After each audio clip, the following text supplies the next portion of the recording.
d'histoire sont bien. Au rythme de rencontres, d'échanges. La grande fête annuelle de l'histoire et des passionnés de l'histoire. Enseignants, chercheurs. Le grand lieu d'expression et de débat. Lecteurs, amateurs. Sur tout ce qui se dit. Curieux, rêveurs. Sur tout ce qui s'écrit. Qui aident à prendre la mesure des choses. À éclairer le présent et l'avenir. Dans l'espace et dans le temps.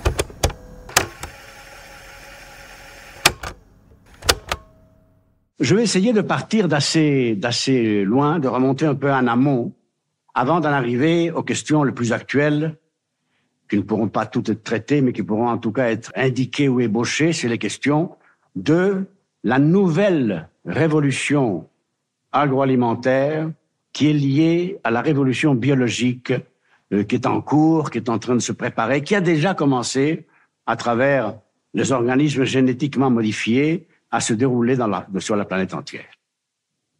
Et je vais partir d'assez loin puisque je vais commencer par rappeler, par commenter un article de Karl Marx qui est du 30 octobre 1862.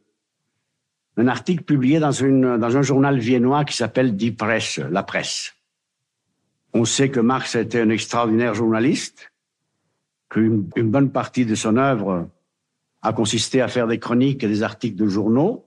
Parfois, c'est Engels qui les écrivait pour lui et lui qui les signait. Ils sont quand même très bons, même ceux qu'Engels écrivait pour Marx. Mais cet article-ci, découvert dans ses œuvres complètes, est mis de côté pour le cas échéant. Voilà le cas échéant, les nourritures terrestres à Blois, est un article qui, très bref, ça prend 3 pages imprimées du 15e volume des œuvres complètes, et c'est un article qui s'appelle « La fabrication du pain ». J'y reviendrai en détail plus tard. Je voudrais dire brièvement pourquoi Karl Marx. Parce que je crois que le temps est arrivé, et certains s'en préoccupent déjà et s'y attellent déjà. Je ne prétends pas du tout avoir l'exclusivité dans ce domaine-là.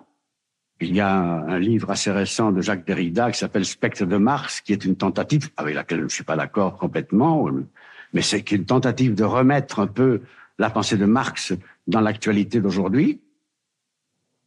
Je crois que le temps est arrivé pour délivrer la pensée de Karl Marx des limites, des erreurs ou des aberrations même du marxisme, et particulièrement du marxisme-léninisme. Non pas que je veuille maintenant, je répète que ce serait trop long et trop universitaire, faire une longue analyse de ce qui est dans Marx susceptible d'être transformé par le léninisme et ce qui est vraiment authentiquement de Marx et qui échappe à toute réinterprétation léniniste. Mais il est évident que la pensée de Marx est une pensée importante, que je crois qu'on ne peut pas, surtout quand on s'intéresse à l'histoire, et les grands historiens français de ce siècle, donnons le seul exemple, puisqu'il n'est pas plus vivant, de Fernand Braudel, on sait quelle est la dette qu'ils ont envers la méthodologie et le travail de Marx. On ne peut pas s'intéresser à l'histoire sans considérer l'importance de la pensée de Marx et en cessant de le considérer comme un chien crevé, selon l'expression de Marx lui-même quand il parlait de la façon dont on traitait Hegel à son époque.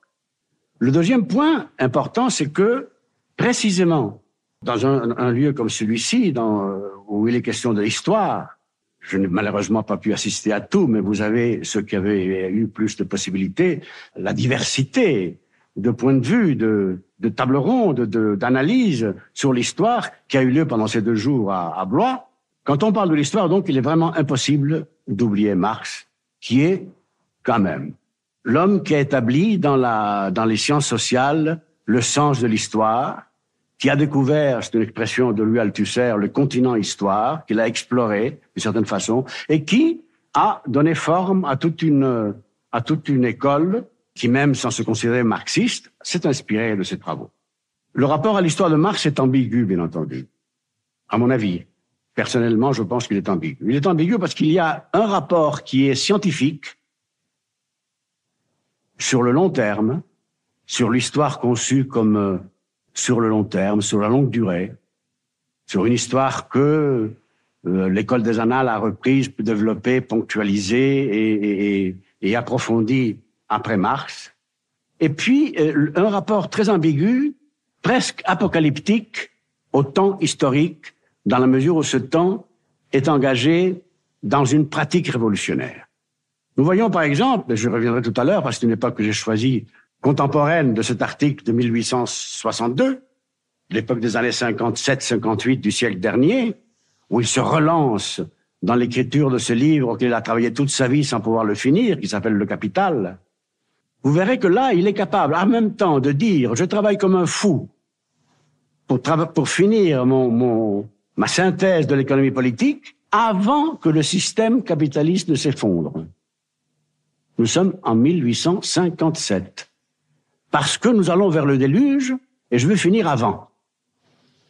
Il est capable donc de cette erreur, de ce rapport apocalyptique au temps concret, et en même temps de faire une analyse qui n'est pas influencée par cette vision apocalyptique des choses, par cette vision de la crise imminente, qui est scientifique, qui est documentée, et qui est sur le long terme, j'y reviendrai, de plus juste. Plus juste l'analyse qu'il fait en 1857 du capitalisme, plus ajustée au capitalisme d'aujourd'hui qu'elle ne l'était au capitalisme du siècle dernier. La troisième raison, c'est que, bien entendu, il faut savoir faire un bon usage de la pensée de Marx. Et ce bon usage, à mon avis, doit se fonder sur la certitude que Marx est utile, peut même être indispensable, quand on fait l'analyse de la société où nous vivons encore, qui est une société d'économie de marché, qui est une société d'économie capitaliste, une société de production de plus-value par divers moyens qui ont évolué au cours de l'histoire. Mais que par contre, il faut éviter d'utiliser Marx de façon marxiste, dans le sens qu'il faut éviter de l'utiliser comme d'abord un prophète de l'avenir et surtout comme quelqu'un qui décrit la société future. Marx, sauf des annotations très rapides et relativement générales et presque ontologiques sur le règne de la liberté après la Révolution, sauf quelques notes dans sa critique du programme de Gotha, Marx ne s'est pas intéressé à la société future. Il n'a rien développé de solide et de consistant sur le socialisme tel qu'il devrait se réaliser. Il est par contre une critique absolument indispensable encore aujourd'hui pour analyser l'économie de marché, pour analyser l'économie capitaliste. Et enfin, et là j'en viens à la chose qui est aujourd'hui pour moi la plus importante dans cette brève allocution de clôture. Et enfin, je crois qu'il est impossible de parler de la modernité en oubliant Marx. Il est nécessaire de se rappeler que de 1848, c'est-à-dire dès le manifeste communiste, Marx est vraiment le chantre de la révolution bourgeoise et de la modernité qu'elle apporte. Je ne veux pas faire des citations, tout le monde peut consulter ces textes, mais c'est évident que quand Marx énumère le bouleversement qu'apporte la bourgeoisie et l'industrialisation, la rupture des étroitesses nationales, la création d'un marché mondial, il en arrive même à pronostiquer la création d'une littérature mondiale, chose peut-être un peu osée, à partir de cette victoire concrète de la révolution bourgeoise. Il est évident qu'il y a des phrases dans Marx sur la modernité, sur le changement, sur la rupture avec l'ancien, avec les traditions, avec les superstitions, qui sont d'une force extraordinaire encore aujourd'hui. Là, bien sûr, il faut ajouter tout de suite quelque chose pour ne pas nous tromper, pour ne pas transporter ou adapter mécaniquement les opinions de Marx sur la modernisation que représente la révolution bourgeoise au XIXe siècle, les transporter ou les adapter ou les appliquer mécaniquement au monde réel, actuel. Il est évident que l'apologie que Karl Marx fait de la modernité bourgeoise et de la modernité industrielle est fondée sur une conviction inébranlable selon laquelle cette modernité est l'antichambre de la révolution et l'antichambre du socialisme. Ce qu'il aurait dit aujourd'hui sur les résultats de cette modernisation, donc, ne peut pas être attribué à cette apologie de la révolution bourgeoise. Il faut considérer que sa thèse fondamentale, son opinion fondamentale, sa certitude fondamentale, c'est qu'il n'y a pas de révolution socialiste sans cette modernisation sans l'industrialisation, en dépit d'elle ou contre elle. Dans une lettre qu'il écrit en 1858 à son fidèle Engels, je dirais en passant que la correspondance Marx-Engels, c'est un monument qui est traduit en français, mais qu'il faudrait connaître et diffuser beaucoup plus. C'est un monument littéraire, scientifique, humain, extraordinaire, sur ces décennies de correspondance entre deux amis, dont l'un est le maître, Karl Marx, et de l'autre est le fidèle serviteur et en même temps le financier, l'aide matérielle qui permet à Marx de travailler, mais qui est en même temps quelqu'un d'intellectuellement extraordinairement aigu et capable, et qui aide à résoudre beaucoup des problèmes que Marx se pose dans cette correspondance. Dans une lettre donc de décembre 1858, où Marx fait le bilan en quelques pages, quelques lignes même, avec une espèce de précision et de force de langage extraordinaire, fait le bilan de son travail depuis un an, travail qui aboutit à l'écriture de ce qu'on connaît aujourd'hui sous le nom de Grundrisse, c'est-à-dire les fondements de la critique de l'économie politique, qui sont le manuscrit, le premier brouillon manuscrit du Capital, dont l'histoire est assez curieuse, j'en dirai un mot plus tard.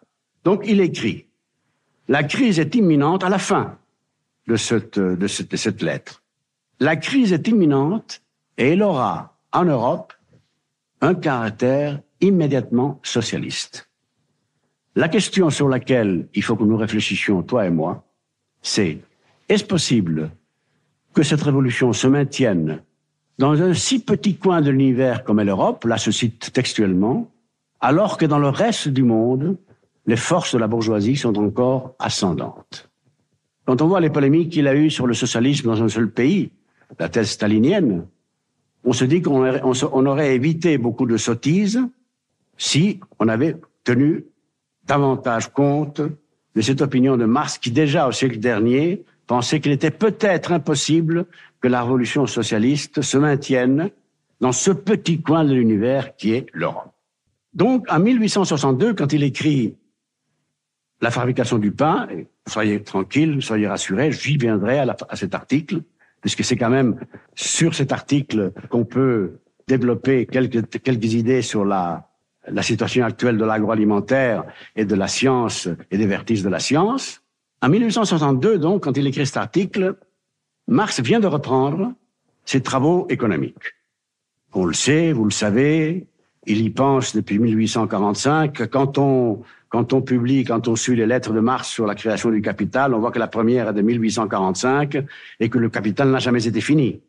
C'est une œuvre permanente, un travail permanent, avec des hauts et des bas, des moments de travail intense et des moments où il n'y travaille pas, ou bien parce que les difficultés matérielles l'empêchent de travailler et il se consacre à des articles pour des raisons alimentaires, ou bien parce qu'il est malade, ou bien parce que, comme à certaines époques de sa vie à Londres, en exil, la première partie, surtout quand il vivait à Dean Street, ils sont 7 personnes à vivre dans 2 pièces et qu'il est difficile de travailler dans ces conditions. Il y a un rapport de l'espion prussien sur la famille Marx de 1853 qui s'est introduit comme un Allemand sympathisant des idées de Marx dans cette famille. Et ce rapport a été retrouvé par les sociodémocrates allemands et publié dans les années 20.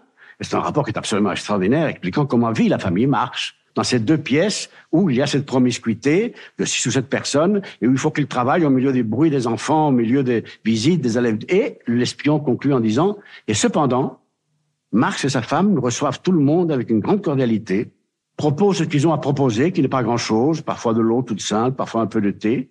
Et la conversation, dit l'espion prussien, est la plus intelligente qu'on puisse imaginer. » Travailler dans ces conditions, c'est difficile, mais en fait, la vraie raison pour laquelle il n'a pas achevé le Capital, c'est qu'il n'a pas réussi à maîtriser l'énorme projet qu'était ce livre, dont il a publié, comme vous le savez, que le premier livre, les 2e et les 3e ont été publiés par Engels.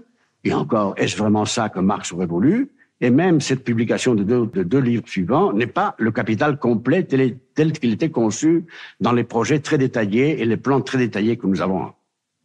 Donc, il vient de reprendre cette étude économique. Il écrit cette lettre à Engels en disant « Je travaille comme un fou, je me dépêche, parce que je veux finir mon texte avant le déluge, et le déluge, il le dit en français, il écrit en français.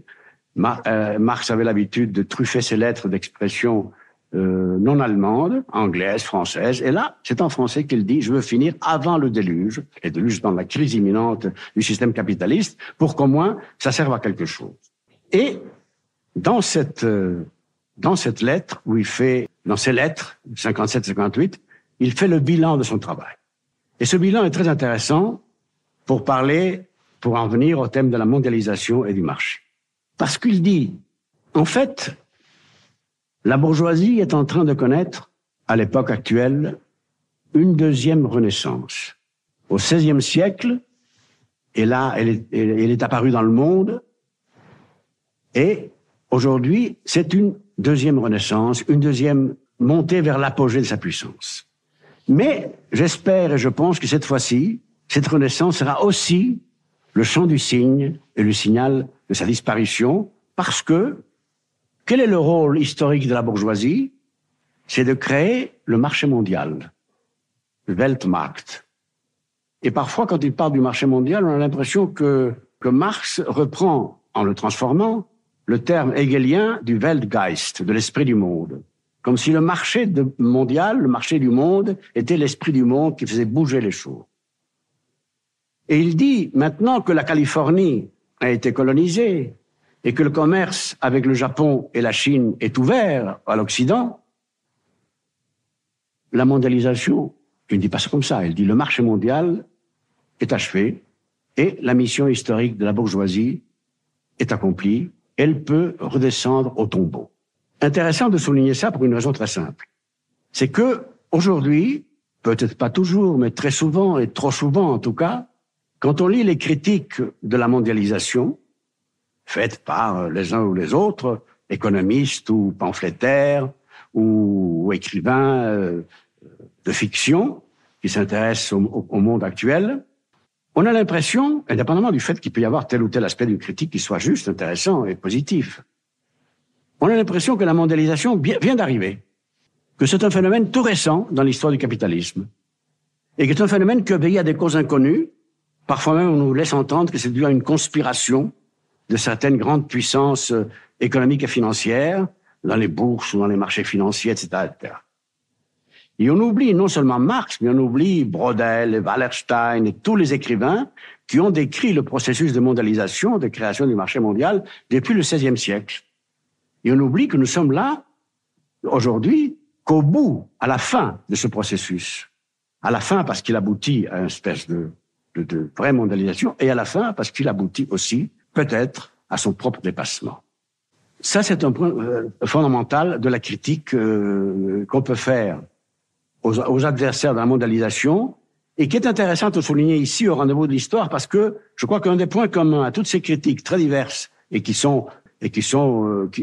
envisagent la mondialisation d'un point de vue critique, mais de façon différente et avec des approches différentes, un point commun, c'est le manque de sens historique, l'amnésie historique, l'absence de sens de l'historicité et l'impression qu'on assiste à un phénomène tout nouveau, incompréhensible parce qu'il est nouveau, et qui n'est pas le produit d'une longue histoire du monde, d'une longue histoire de l'industrialisation à l'échelle du monde, qui est ce qui se produit.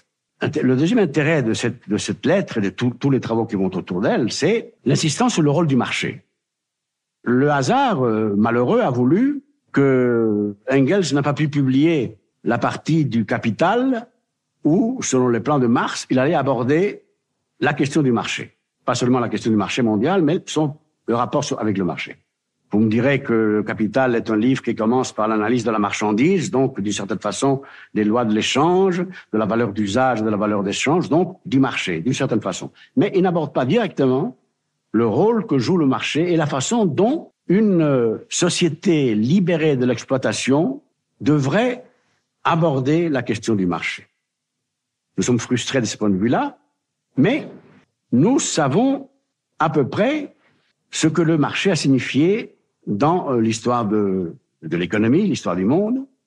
Et il est très étrange et très étonnant de voir aujourd'hui des critiques du marché, c'est devenu comme une espèce de leitmotiv, c'est devenu comme une espèce de tarte à la crème, c'est devenu comme une espèce de rengaine le marché, qu'on met en majuscule, est devenu l'artisan de tous nos malheurs et est devenu un peu le grand conspirateur contre la liberté humaine. Et bien sûr, le marché, c'est presque le nouveau totalitarisme.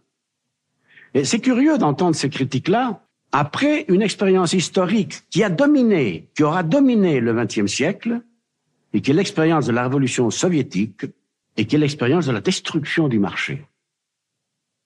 On se demande parfois pourquoi c'est si difficile de sortir du communisme réel, du socialisme réel dans un pays comme la Russie, ancienne URSS. On énumère beaucoup de raisons, des raisons historiques, des raisons culturelles, des raisons de conjoncture, des nomenclaturas qui deviennent des mafias, toutes des raisons qui sont intéressantes, mais à mon avis, on n'analyse pas assez à fond le fait que l'une des difficultés majeures pour cette reconstruction de ce pays et de ces pays, c'est que dans ces pays-là, on a vraiment détruit le marché. Ce qui n'est pas sans intérêt et sans importance pour l'histoire même de la révolution russe. Parce que si le marché est détruit par le communisme de guerre dès 1917-18, il est rétabli par Lénine en 1921 avec la nouvelle économie politique. Oh, il est rétabli dans des circonstances et des limites très précises. Il n'est pas rétabli dans la grande industrie lourde, il n'est pas rétabli dans le commerce extérieur qui reste un monopole d'État, mais il est rétabli et il ranime, il vivifie l'économie soviétique de nouveau à partir de 21, en fait jusqu'en 1929. On ne sait pas ce que Lénine aurait pensé des résultats positifs du rétablissement du marché parce qu'il est mort avant, et il est mort, comme vous le savez, aphasique, c'est-à-dire que d'une façon tout à fait symbolique, il est mort parce qu'il avait perdu la parole et qu'il ne savait plus que dire de la révolution qu'il avait dirigée et qui était en train d'évoluer vers le totalitarisme. Et on oublie aussi souvent de dire que c'est à partir de l'expérience du marché que d'anciens extrémistes de gauche comme Boukharine, partisan de l'économie de guerre, du socialisme de guerre, de le communisme de guerre, devient le partisan du socialisme au pas de tortue et de l'intégration des lois du marché dans la construction du socialisme. Et on oublie de se dire et de comprendre souvent, trop souvent, que 1929, c'est la victoire du stalinisme, qui est concomitante, conséquence de la victoire de la collectivisation des campagnes par la force, des plans quinquennaux et de la destruction définitive du marché. Donc il y a une liaison complète entre destruction du marché et stalinisme, absence de liberté, oppression, et une concomitance profonde entre rétablissement du marché à l'intérieur d'un cadre socialiste et prospérité relative de l'économie soviétique dans les années 22-29. Sur le problème du marché, je ne dirai pas plus aujourd'hui. Il y a des marxistes, c'est-à-dire des gens fidèles à la pensée de Marx, dans ce sens-là, qui essayent de repenser le rôle du marché dans une perspective qui soit fidèle à l'esprit de Marx. Je citerai que Jacques Bidet et son livre sur Marx et la modernité, qui essaye, avec talent et parfois d'une façon très convaincante, d'expliquer à quel point il est possible de concevoir une économie socialiste avec le marché. Et il ne faut pas non plus, dans ce contexte-là, surtout aujourd'hui qu'il y a une visite d'État du président chinois qui commence, visite d'État qui a été précédée par une visite non étatique du dissident Wei Jisheng, qui a été reçu par le maire de Blois, Jacques Lang, à l'Assemblée nationale, et qui est l'auteur d'un livre qui s'appelle La 5e modernisation, et qui est un livre qui, reprenant la thèse des dirigeants chinois communistes sur les 4 modernisations dont on a... Vous savez que les dirigeants chinois communistes aiment beaucoup ces formulations un peu rituelles et culturellement enracinées dans l'histoire chinoise. Les 3 ennemis, les 4 modernisations, les 5 préceptes, etc. Et les 4 modernisations concernent l'agriculture, l'enseignement, etc. Et ce dissident, qui donc a fait une conférence de presse à Lyon hier pour expliquer un certain nombre de choses sur la Chine, avait écrit ce livre. Et la 5e modernisation, c'est la démocratie, forcément, la démocratisation.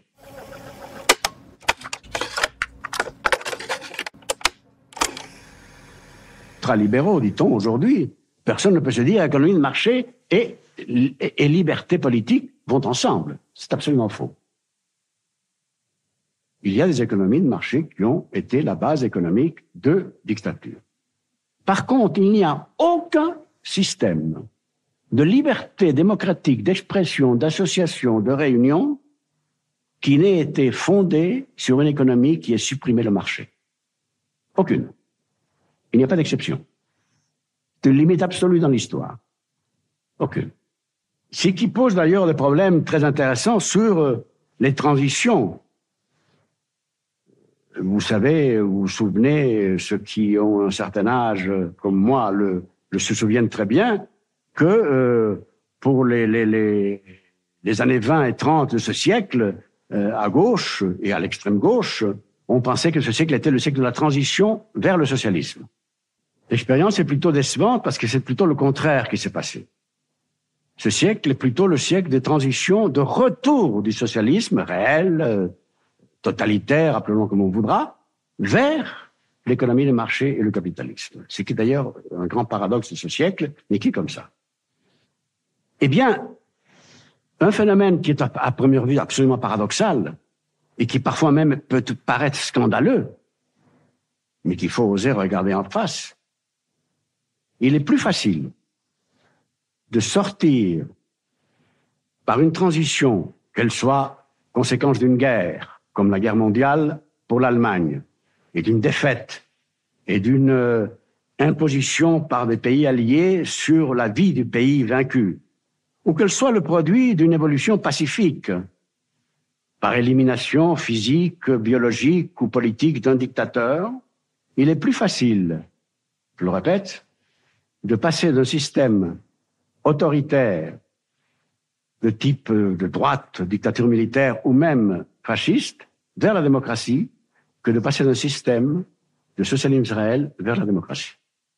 C'est un phénomène qui paraît à première vue paradoxal, qui est presque inquiétant et scandaleux, mais c'est comme ça. Il est plus facile de passer de Franco à la démocratie en Espagne, de passer de l'hitlérisme à la démocratie en Allemagne, que de passer de Staline à la démocratie en Russie.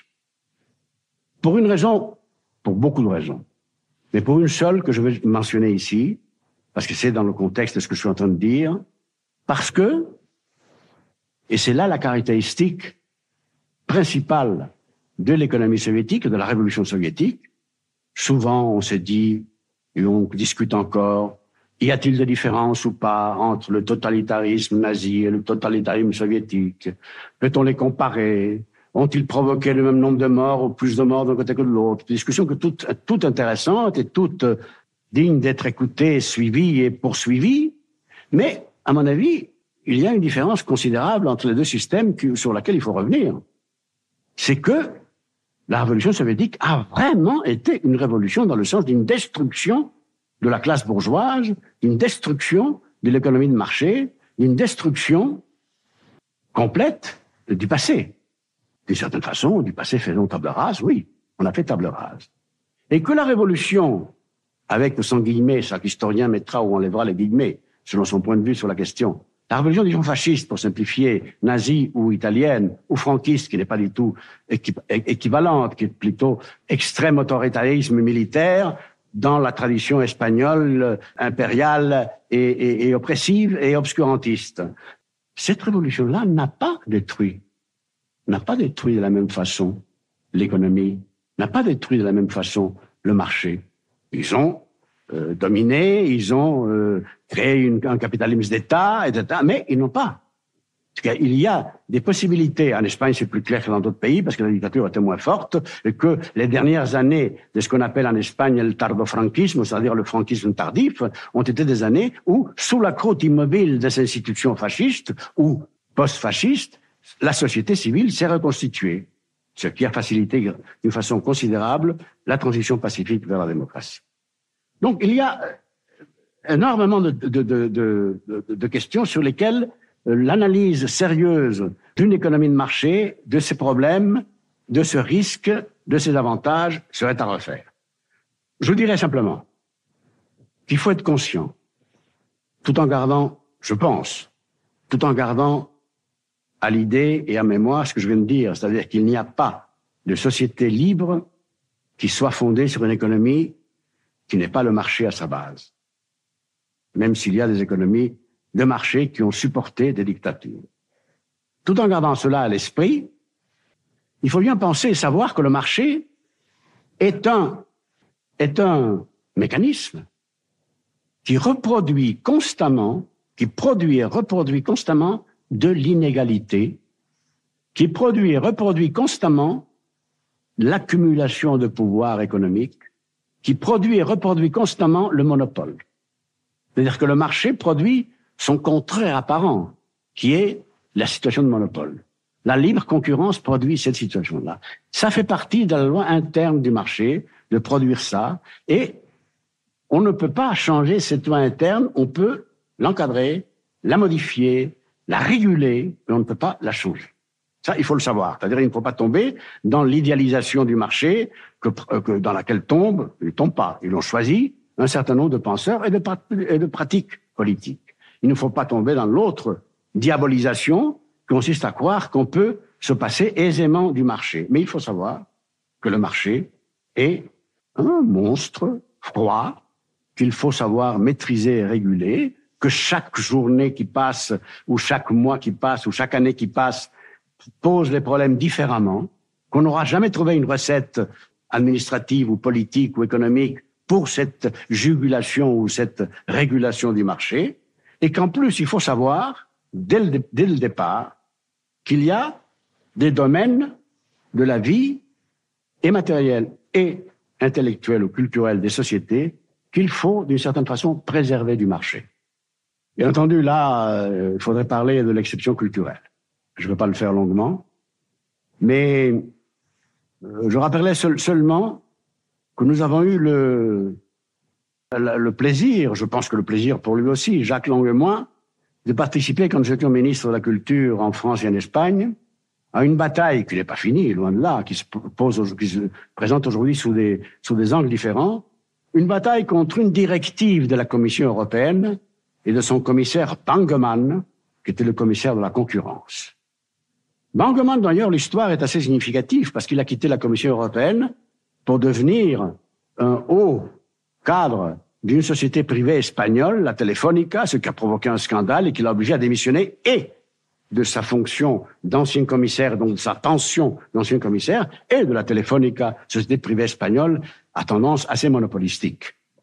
Donc ce Bangemann avait fait une directive sur la circulation des biens culturels qui, d'une certaine façon, mettait sur le même plan les tableaux du patrimoine, les machines à écrire ou les bouteilles d'Orangina, pour ne pas parler de Coca-Cola.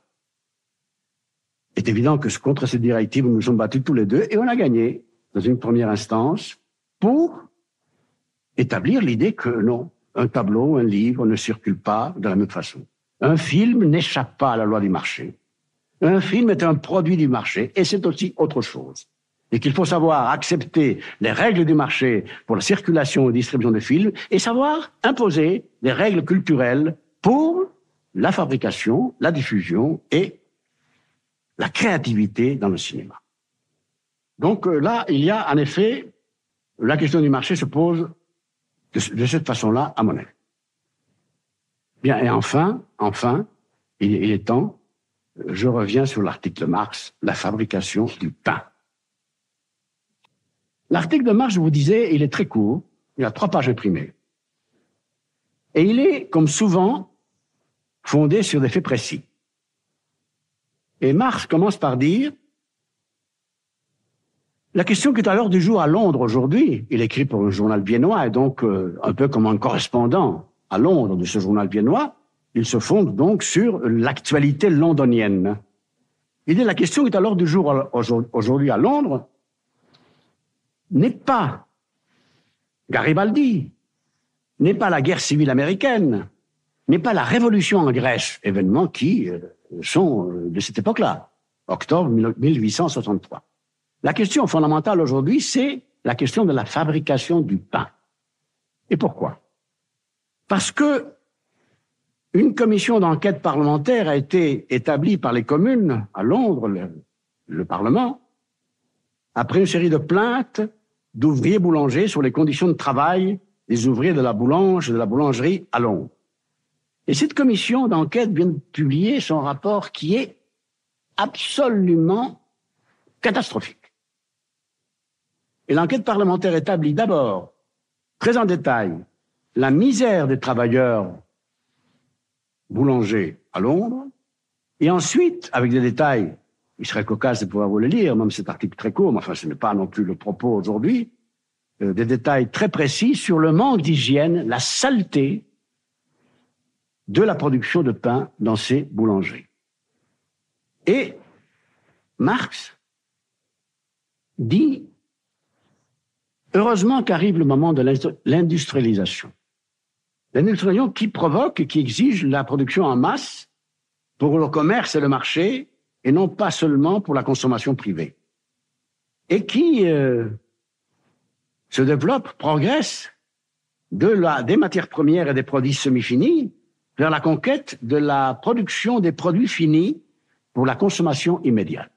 Et il dit, il y a certaines zones comme ça où la production industrielle n'arrivait pas à pénétrer, ou ne se proposait pas de pénétrer non plus parce que la rentabilité ne semblait pas évidente au départ. Aujourd'hui, elle semble possible.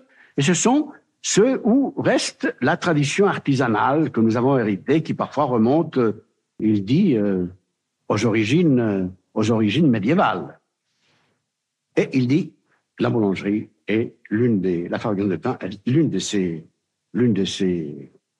régions, de ces zones.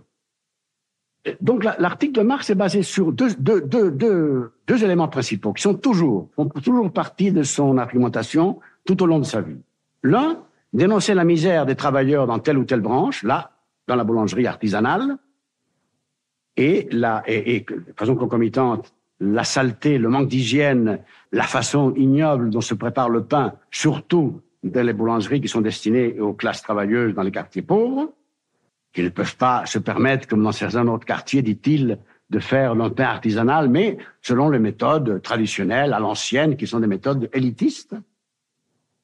Et il termine par dire ces phrases curieuses. Curieuses quand on a l'idée quand on a une idée assez répandue, malheureusement, encore aujourd'hui, sur les aspects néfastes de l'industrialisation au XIXe siècle. Il dit « La victoire du pain industriel sera un tournant dans l'histoire de la grande industrie, lorsque celle-ci prendra d'assaut les résidus de l'artisanat qui subsistent et résistent jusqu'à présent. » Donc vous voyez Marx en train de faire une nouvelle fois, en 62, l'apologie de la modernité industrielle par rapport au charme vétuste de la bourgeoisie artisanale. L'apologie de l'introduction des méthodes beaucoup plus sûres, beaucoup plus saines et qui garantissent une meilleure qualité massive pour la fabrication du pain. Et là, nous revenons au problème central de cette question de l'industrialisation et la question de la modernité.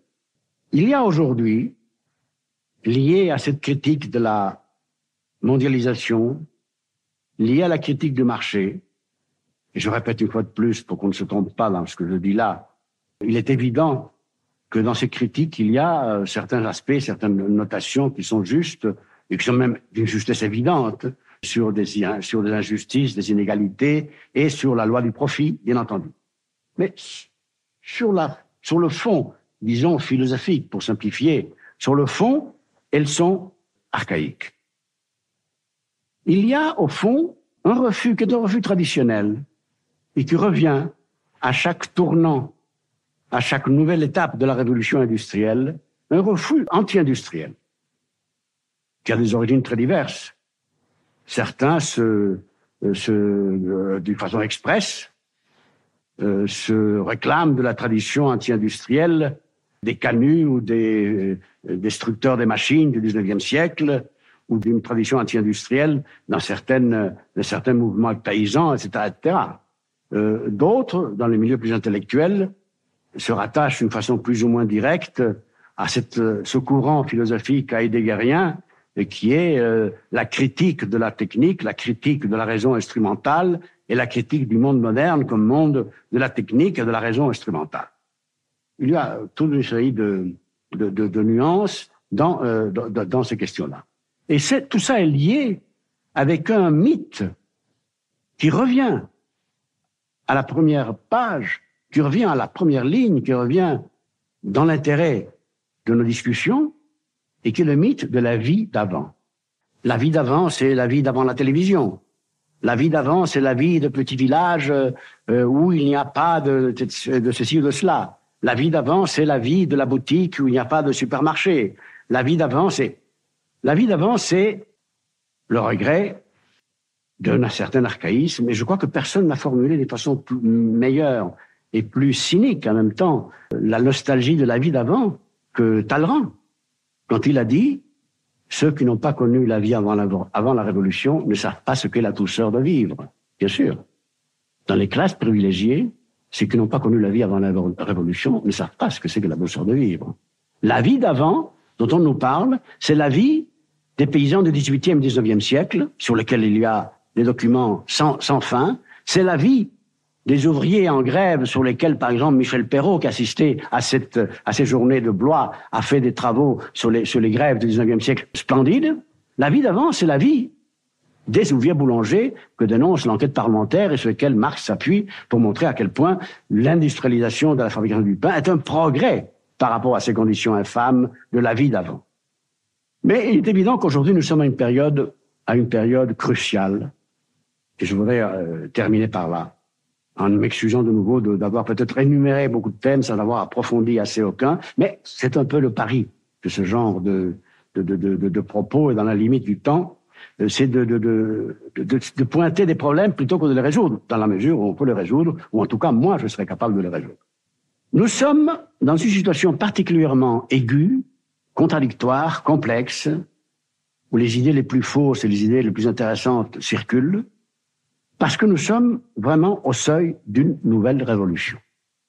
Si on pense à l'agriculture, à la vie paysanne, au rapport de l'homme avec la nature, il est évident que nous avons connu plusieurs révolutions. Ça aller plus loin.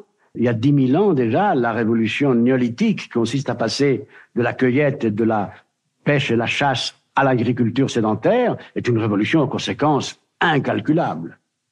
Nous avons bien sûr aussi la révolution industrielle qui, malgré ce nom-là, ne se limite pas à l'industrie proprement dite et aux villes proprement dites où s'accumule le prolétariat. Elle est fondée, cette révolution industrielle, et Marx a consacré des pages extrêmement brillantes à ce qu'il appelle l'accumulation primitive de capital. Elle est fondée aussi sur la destruction d'une certaine vie paysanne et d'un certain mode de vie et monde paysan qui était celui de l'Ancien Régime. Et la création de prolétaires obligés de vendre librement leurs forces de marché sur le marché du travail. Donc, là aussi. Et nous sommes maintenant au seuil d'une révolution que certains appellent biogénétique ou génétique, et qui est évidemment à la fois la grande promesse et le grand danger du siècle où nous vivons. Parce que, pour la première fois, et on ne peut pas s'arrêter aux organismes génétiquement modifiés, c'est-à-dire aux transgéniques, aux conséquences dénoncées d'avance, par avance, sans beaucoup d'expérience encore, mais dénoncées sur un plan de principe par la plupart des mouvements écologistes dans le monde entier, on ne peut pas comparer ça avec le reste, avec le passé. Parce que là, on va agir directement sur les codes génétiques. Et il n'y a pas de limite entre cette activité, cet agissement, entre le monde végétal, animal et le monde humain. C'est-à-dire que là, nous nous trouvons, et ça crée déjà une discussion passionnante dans certains pays. En France, elle tourne plutôt autour d'une question, à mon avis, complètement secondaire. C'est la malbouffe incarnée par les McDonald's. En Allemagne, elle tourne autour d'une question, à mon avis, beaucoup plus radicale et beaucoup plus importante, qui est les thèses du philosophe Sloterdijk sur le droit et l'obligation d'intervenir sur ce qu'il appelle le parc, c'est-à-dire presque le cheptel humain, et de modifier génétiquement pour créer une humanité différente. C'est une discussion très compliquée parce qu'il est évident que la plupart des arguments contre peuvent être taxés d'arguments d'autorité et de respect du divin, qui n'a jamais été une barrière à la science. Et par contre, il y a des arguments de philosophes comme Habermas en Allemagne qui indiquent quelles sont les limites dans lesquelles l'homme doit travailler sur la génétique humaine. Mais devant ces discussions et devant la nécessité de à la fois maîtriser les processus et ne pas empêcher la modernisation continuelle, la révolution continuelle des moyens de production, il y a un champ qui s'ouvre et qui est un champ absolument passionnant et dangereux pour les années qui viennent. Dangereux dans le sens des dangers moraux et même génétiques qu'il comporte. Et là, nous sommes donc, si on regarde vers Marx, vers le passé de Marx, vers le passé où il invente un avenir, où il pense un avenir, et vers l'optimisme de Marx quant à la modernité, à l'industrialisation, nous sommes obligés d'être beaucoup moins optimistes que lui. Et moi, je me demandais à dire, comme conclusion provisoire, que nous sommes dans cette situation où l'homme a démontré, et la société humaine a démontré, qu'elle est incapable de réformer la société où elle vit. Elle est par contre capable de transformer l'espèce. Nous ne sommes pas capables d'avoir créé l'égalité et le bonheur plus ou moins relatif de façon majoritaire sur cette terre, mais nous sommes capables, nous sommes en train de devenir capables, nous sommes déjà capables de transformer l'espèce humaine. Ça, c'est le défi de la modernité et le défi de la nature terrestre pour le siècle qui vient.